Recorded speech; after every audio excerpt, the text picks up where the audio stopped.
لقد كان الملك عبد الله رحمه الله ملكا عادلا، أحب شعبه ورعاه، فبهذا له شعبه الحب والولاء.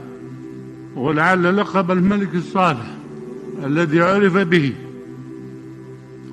هو أكبر دليل على ما قام به من إنجازات حققت المواطن الأمن والاستقرار والازدهار. فوداعا أيها الملك الغالي، وسنذكرك دوما نحن والتاريخ والأجيال القادمة بالخير والحب والعشق.